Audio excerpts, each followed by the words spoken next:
এই ভিডিওটা সেই 4th ডিসেম্বরের আমার জন্মদিনের দিন। সকালবেলায় নিজেকে স্পেশাল ফিল করানোর জন্য নিজেকেই নিজে গিফট দিয়ে দিয়েছিলাম। যেটা আমি এখন পরে আছি যেই কাপ্তানটা, সেটা আমি নিজেকে গিফট করেছি। নিজেকে নিজে গিফট দেওয়ার মতো আনন্দ কিন্তু আর কিচ্ছুতে নেই। যাই হোক, সকালটা শুরু হলো এরকম করেই। সম্রাট চলে গেল অফিসে সারাটা দিন একা, কিন্তু ও ফিরলেও আমার জন্য একটা সারপ্রাইজ কেক নিয়ে। সম্রাট এখন কেক রেডি করছে, আমার সারপ্রাইজ কেক। এটা হচ্ছে আমার ফেভারিট কেক, ফেভারিট দোকানের ফেভারিট কেক। জন্মদিন বলে কথা, আর কতগুলো পোজ দিয়ে ছবি উঠবে না তাই কি হয়? তাহলে হ্যাপি বার্থডে বল। তুই অপোজিট ভিডিও করছো। Happy birthday to you, happy birthday to you. উল্টো করছো।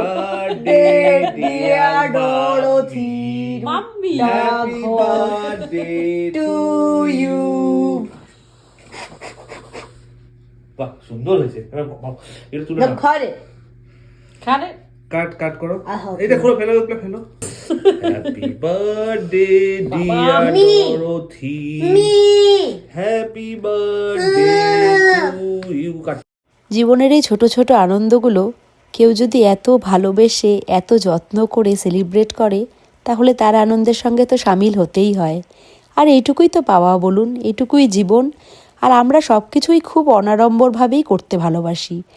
তিনজনে মিলে যতটুকু আনন্দ আর কি কুড়িয়ে নেওয়া যায়, এগুলোই তো সব স্মৃতি হয়ে থেকে যাবে আমাদের জীবনে।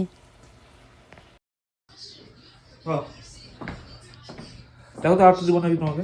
না হ্যাঁ, আমানকে না।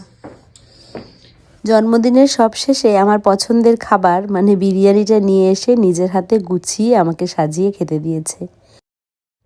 মা ছাড়া কেউ যত্ন করে এরকম সুন্দর করে আমার পছন্দের খাবারগুলো আমার সামনে সাজিয়ে দেবে আমি কোনোদিনও ভাবতে পারিনি।